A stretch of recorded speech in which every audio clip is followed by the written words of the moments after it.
RTN 리얼타임 간추린 소식 전해드립니다. 닥터아파트가 수도권에 거주하는 부동산 투자자들을 대상으로 진행한 설문조사 결과 인천 영종 하늘도시를 투자 유망지역 1위로 꼽았습니다. 2위는 김포 한강신도시, 3위는 안양 호원지구입니다. 내년 1월부터 3월까지 입주 예정인 세대수는 총 7만 8천여 세대로 집계됐습니다.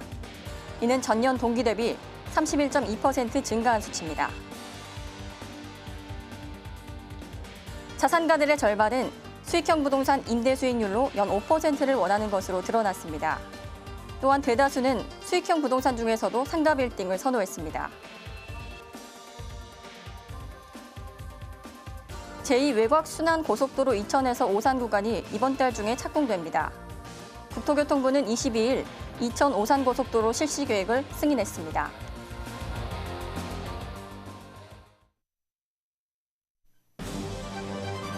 여러분 안녕하십니까? 12월 21일 RTN 리얼타임입니다. 이 시각 부동산 소식입니다. 닥터아파트가 수도권에 거주하는 부동산 투자자들을 대상으로 진행한 투자 유망지역 설문조사 결과 인천 영종 하늘도시를 1위로 꼽았습니다. 2위는 김포 한강신도시, 3위는 안양 호원지구입니다. 영종 하늘도시는 인천국제공항의 배후 수요와 개발 호재가 있는 곳으로 10월에는 인구 6만 명을 넘어섰습니다. 앞으로 영종도 주변에는 복합 리조트와 호텔, 카지노와 테마파크 등이 들어설 예정입니다. 이에 힘입어 내년에는 약 2만 명이 영종도로 이주할 것으로 내다봤습니다. 2위를 차지한 김포 한강신도시에 대해서는 김포 도시철도 개통이 최대 호재가 될 것으로 내다봤습니다. 2018년 개통 예정인 김포 도시철도는 서울 지하철과 공항철도로 갈아탈 수 있어 서울 도심으로의 접근이 유리하다고 평가했습니다. 내년 1월부터 3월까지 입주 예정인 세대수는 총 7만 8천여 세대로 집계됐습니다. 이는 전년 동기 대비 31.2% 증가한 수치입니다. 지역별로는 수도권 3만 2천여 세대, 지방 4만 5천여 세대가 각각 입주할 예정입니다. 국토교통부 자료에 따르면 수도권의 경우 내년 1월에 김포 감정지구를 포함한 1만 700여 세대가 입주합니다. 2월에는 서울 강동구와 한강 신도시를 포함해 1만 5천여 세대가 입주 예정입니다. 3월에는 세종시와 포항 북구에서 입주가 시작됩니다. 주택 면적별로는 60제곱미터 이하 2만 3천여 세대, 60에서 85제곱미터가 4만 7천여 세대, 85제곱미터 초과는 7,400여 세대가 입주합니다. 85제곱미터 이하의 중소형 주택이 전체의 90.5%로 중소형 주택의 입주 물량이 가장 많은 것으로 조사됐습니다. 자산가들의 절반은 수익형 부동산 임대 수익률로 연 5%를 원하는 것으로 드러났습니다. 또한 대다수는 수익형 부동산 중에서도 상가 빌딩을 선호했습니다. KB국민은행이 은행 및 증권자산가 120명을 대상으로 실시한 설문조사 결과입니다. 수익형 부동산 투자 선호 지역은 서울 강남권이 응답자 중 53%로 가장 많았습니다. 서울 강북권과 경기권이 그 뒤를 이었습니다. 강남권 매물 거래뿐만 아니라 상대적으로 임대 수익이 높은 서울 강북권과 수도권으로 투자 지역이 확대되는 현상이라고 KB국민은행은 분석했습니다. 투자 시기로 응답자들은 내년을 많이 꼽았습니다. 응답자 중 66%가 내년에 투자하길 원했으며 이 중 상반기 투자가 29%, 하반기에 투자한다는 응답이 37%였습니다. 제2외곽순환고속도로 이천에서 오산 구간을 이번 달 중에 착공합니다.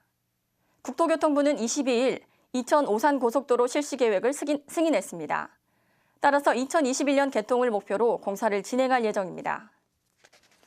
이천 오산고속도로는 화성시와 광주시를 연결하게 됩니다. 고속도로가 개통되면 기존 대비 약 32분 정도 단축됩니다. 또한 동탄 이신도시를 포함한 수도권 남동부 지역의 교통 여건 향상에 도움이 될 것이라고 덧붙였습니다. 이천 오산고속도로 공사는 금호산업 등 10개사로 구성된 주식회사가 시행하며 민간투자사업심의위원회의 심의를 거쳐 작년 5월에 실사협약이 체결됐습니다.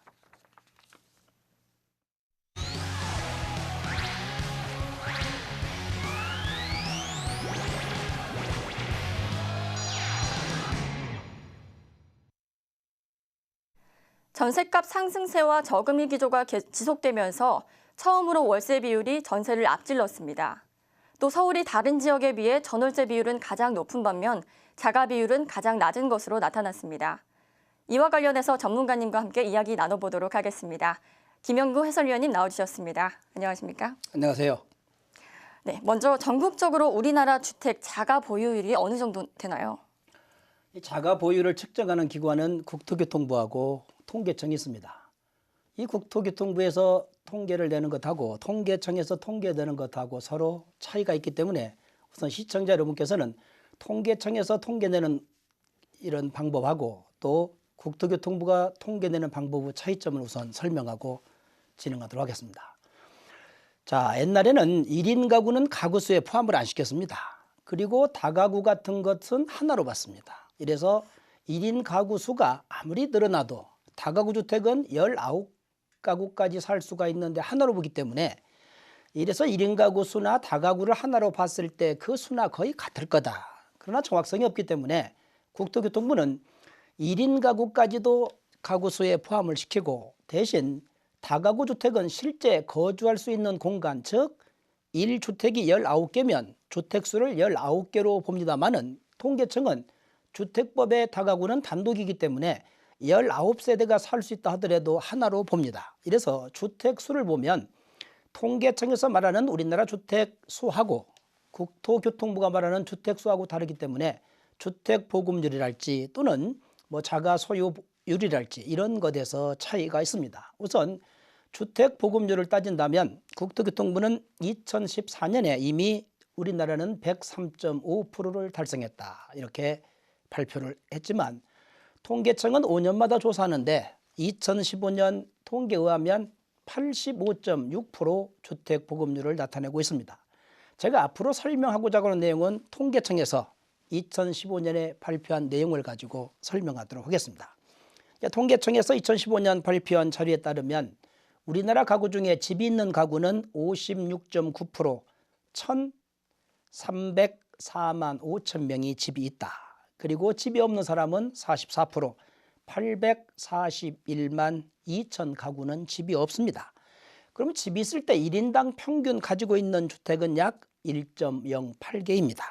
한 개 집을 가진 사람은 74.5%, 두 개를 가진 사람은 18.8%, 이제 3개 이상 가진 사람이 6.7% 나타나고 있는데요. 이걸 이제 지역별로 수도권과 비수도권 또는 이제 아파트인지 단독인지 이런 걸로 한번 나누어 살펴보도록 하겠습니다.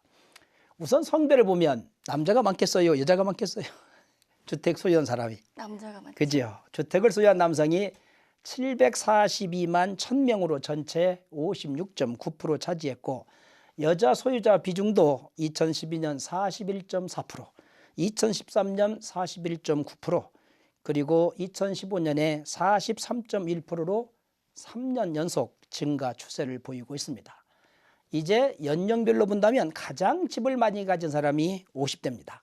337만 7천 명 있고 전체의 25.9%를 차지하고 있습니다. 두 번째로 많은 게 40대가 328만 1000명으로 25.2%고 또 특이할 사항은 세 번째로 많은 게 60대입니다. 224만 4천 명으로 17.2% 차지하고 있는데요. 많은 사람들이 고령화 시대가 되면 즉 우리가 생산 가능 인구를 따졌을 때 주로 15세부터 64세까지를 의미하고 65세 이상을 고령화 인구로 꼽고 있는데 이러한 고령화 인구가 되고 생산 가능 인구가 줄어들게 되면 즉 고령화 인구가 많아지면 집을 사지 않을 거다 이런 예측들이 많지만 현재 우리나라 60대들은 활발히 주택을 소유하고 있고 또 주택 살려고 하는 사람 숫자도 상당히 증가하고 있기 때문에 앞으로 고령화된다고 해서 주택 가격이 떨어진다든지 이런 염려는 우리나라에서는 그렇게 조정되지 않을 것으로 예측할 수 있겠습니다. 그 다음 많은 게 이제 30대, 그 다음 70대, 80대가 있고 그 다음 20대 이하의 경우에도 집을 가진 사람들이 약간 있습니다. 그러면 전체 주택 1636만 7천호 가운데 개인이 소유하는 주택은 1414만 8천호로 개인 1인당 소유 주택수는 아까 말했듯이 1.08개가 되고 그럼 개인이 소유하는 주택 중에 아파트가 819만 2천호로 전년보다 3.6%가 늘었습니다. 이제 개인이 소유하는 주택 중에 1인이 단독으로 소유한 주택은 1264만 4천 개로 전체 주택의 89.4%를 가지고 있고, 집이 없는 자는 전체 44%인 841만 2천 가구가 집이 없는 무주택 소유자로 나타나고 있습니다. 네, 그럼 우리나라 임대주택 수혜가 얼마나 되는지 궁금한데요. 또 전세와 월세의 그 비율도 궁금합니다. 예, 방금 말했듯이 집이 없는 사람이 44% 841만 2천 가구가 집이 없습니다. 이 없는 사람들은 월세나 전세로 이제 살게 되는데요. 그 중에서 월세가 22.9%, 전세가 15.5%인데, 즉 월세는 꾸준히 증가하고 있다, 전세는 감소하고 있다. 이게 이제 통계청의 자료인데요. 최근에 국토교통부의 자료에 비하면 이렇게 전세가 월세보다 낮은 게 아니라 어느 정도 같고, 아니면 최근에 조금 월세가 증가하는 이런 걸로 나타나기 때문에, 시청자 여러분들이 국토교통부 자료 가지고 분석할 때하고 지금 제가 설명하는 통계청 자료 가지고 분석할 때는 약간 착시 현상이 있을 겁니다. 그러면 통계청 자료에 의하면, 왜냐하면 이 단독주택을 다가구를 어떻게 부르냐에 따라서 월세와 전세 비중이 달라집니다. 통계청 자료에 따르면 월세는 22.9%인데 수도권은 25%로 증가하고 있고, 비수도권은 20.8%, 즉 수도권 밖의 농어촌 같은 경우에는 내 집 가진 사람들이 상당히 많습니다. 우리나라에 내 집을 가장 적게 가진 사람이 서울이고, 가장 많이 가진 사람이 전남으로 약 75% 정도 집이 있기 때문에, 그렇다면 이런 비수도권의 경우에는 전세나 월세나 자체 비중이 낮을 수밖에 없습니다. 이제 전세가 15.5%인데 수도권은 22.5%로 계속 감소하고 있습니다. 비수도권은 9.5% 정도를 차지하고 있다. 즉 비수도권 중에서 전세를 산다는 것은 거의 가격이나 전세나 큰 차이가 없기 때문에 내 집을 가지고 있는 그런 사람들이 많은 것을 알 수가 있겠습니다. 이제 가장 큰 문제들은 1인 가구라고 할 수 있겠습니다. 그죠? 1인 가구. 이제 1인 가구의 주거 형태를 보면 내 집을 가지고 있는 사람이 175만 가구로 약 33.6%, 이래서 1인 가구 중에서 3명 중에 1명은 내 집을 가지고 있고, 이 중에 그러면 이제 1인 가구는 월세가 많을까 전세가 많을까? 월세가 많겠죠. 월세가 221만 3천 가구로 42.5%를 차지하고, 전세는 83만 1천 가구로 16% 정도를 차지하고 있는 것으로 통계청 발표 자료에 나와 있습니다. 네, 2016년에 야당이 국회에 상정한 임대주택과 관련한 제도가 있습니다. 그 구체적인 내용이 무엇인가요? 자, 얼마 전에 전월세 상한제, 두 번째는 2년 임대차 계약이 끝나면 계약갱신 거절권을 현재는 임대인이 가지고 있는데 이걸 한 번에 한해서 2년간 임차인에게 주겠다는 것하고, 또 하나는 현재 우리나라 임대주택 사업자의 경우에는 등록 여부는 소유자의 맘입니다. 임의적 등록 제도를 1세대 3주택부터는 강제적으로 등록하기로 하겠다. 이렇게 이제 세 가지를 야당이 이번 2016년도에 국회에 이제 입법 의뢰를 했는데요. 근데 알다시피 최근에 정국이 별로 좋지 않기 때문에 내년 임시국회 4월 정도에 전월세 상한제하고 임차인의 계약갱신 거절권은 통과를 시키겠다, 이런 자신감을 보이고 있습니다. 전월세 상한제라고 하는 것은 이 시장에서 가격이 형성되는데, 알다시피 부동산 시장이라고 하는 것은 완전 경쟁 시장이 될 수 없기 때문에 흔히 말하는 임차인과 임대인들이 서로 원하는 균형 가격을 형성할 수가 없습니다. 이런 걸 시장의 실패라고 하는데, 시장이 실패하게 되면 정부가 이제 개입을 하게 됩니다. 근데 개입하는 걸 정책이라고 하고, 이 정책할 때 최저가격제로 할 거냐 최고가격제도로 할 거냐. 전월세 상한제라고 하는 것은 정부가 정한 가격 이상은 받을 수가 없기 때문에 이제 최고가격제도라고 하는 건데요. 이 전월세 상한제를 정했다고 해서 무조건 공급이 줄어들고 전세가 올라간다, 이렇게 말하는 것은 맞지 않습니다. 즉 전월세 상한제를 시행한다 하더라도 이 상한제를 어느 수준에 둘 것이냐.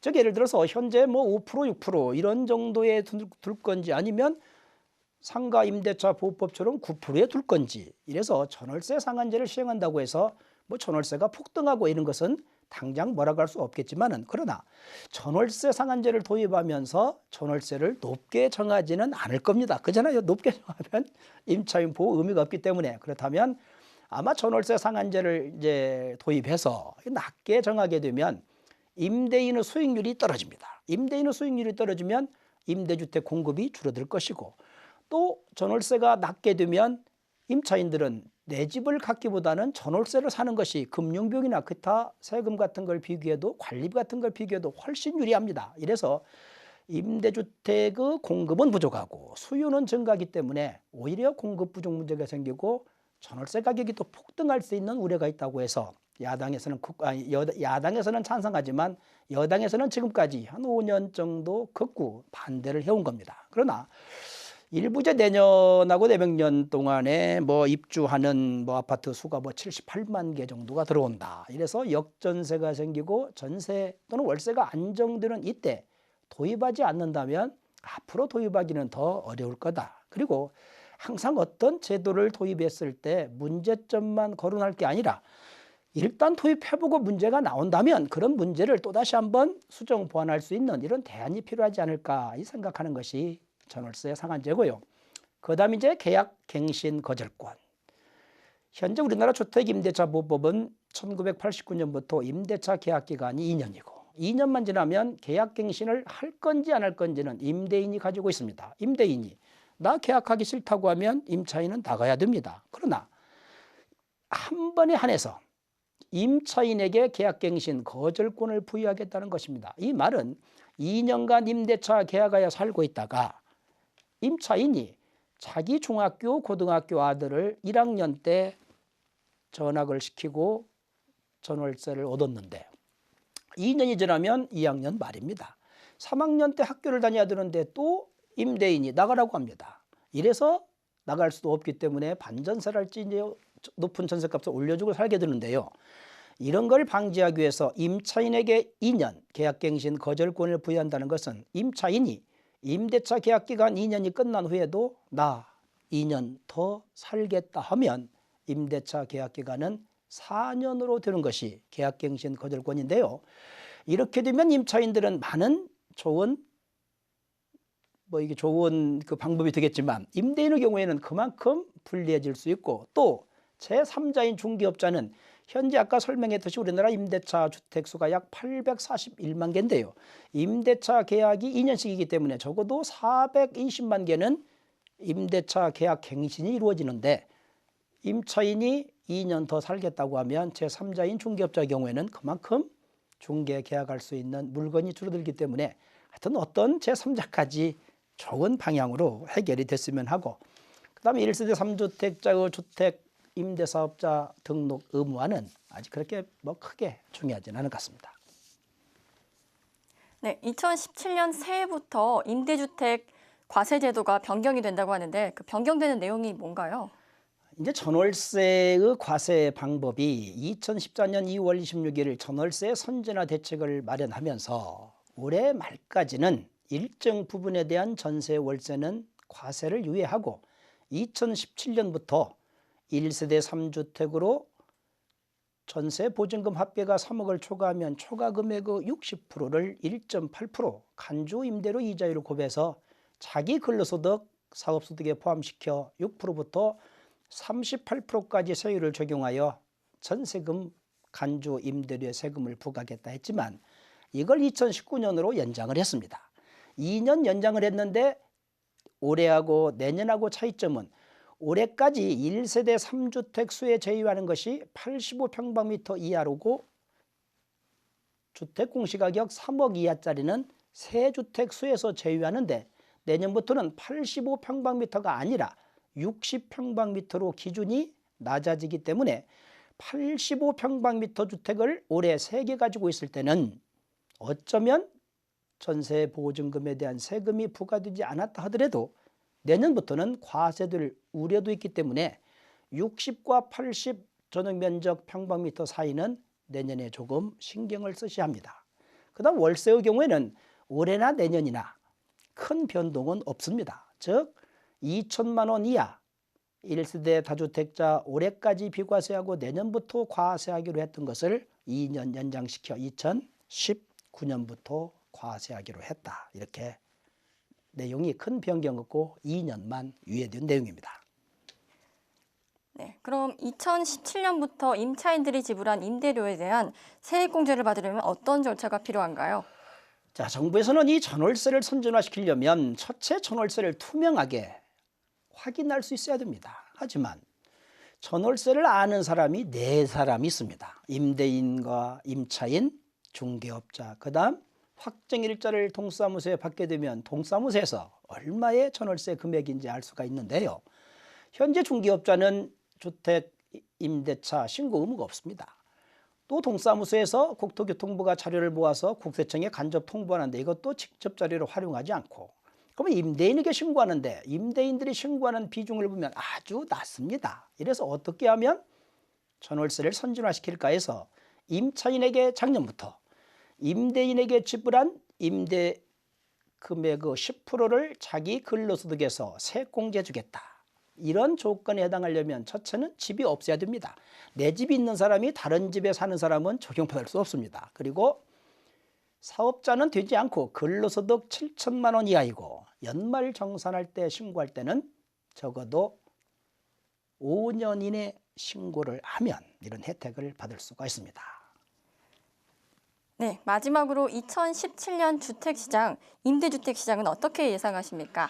이제 통계 자료에 의하면 월세가 전세보다 늘었다고 하지만은 내년부터는 알다시피 주택 대출 규제가 강화되고 이자율이 올라가기 때문에 월세보다는 전세로 많은 임대인들이 놓지 않을까 이렇게 예상할 수 있겠습니다.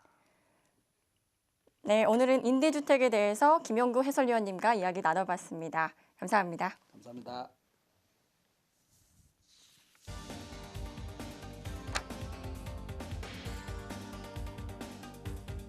주택도시보증공사는 국민의 알 권리 보장과 고객 만족을 위해 하자보수 보증의 발급 및 이행과 관련된 정보 일체를 공사 홈페이지를 통해 공개한다고 밝혔습니다.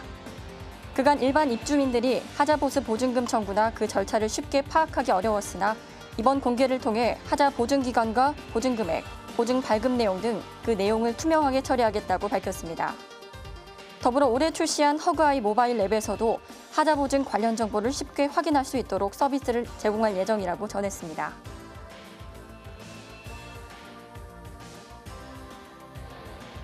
SK건설은 20일 터키의 수도 이스탄불을 아시아와 유럽 대륙을 가르는 보스포러스 해협 해저를 관통하는 5.4km짜리 복층 유라시아 해저 터널을 개통했다고 밝혔습니다. 유라시아 터널 개통으로 보스포러스 해협을 통과하는 데 걸리는 시간은 현재 100분에서 15분으로 크게 단축되며 하루 12만 대의 차량이 이용할 것으로 전망됩니다. 이번 터널의 개통으로 관광 명소인 이스탄불의 악명 높은 교통체증이 획기적으로 개선될 것을 전망하고 있으며 경제와 사회, 문화와 환경 측면에서 다양한 혜택을 안겨줄 것이라고 덧붙였습니다. 이상으로 12월 21일 RTN 리얼타임을 모두 마치겠습니다. 시청해주신 여러분 감사합니다.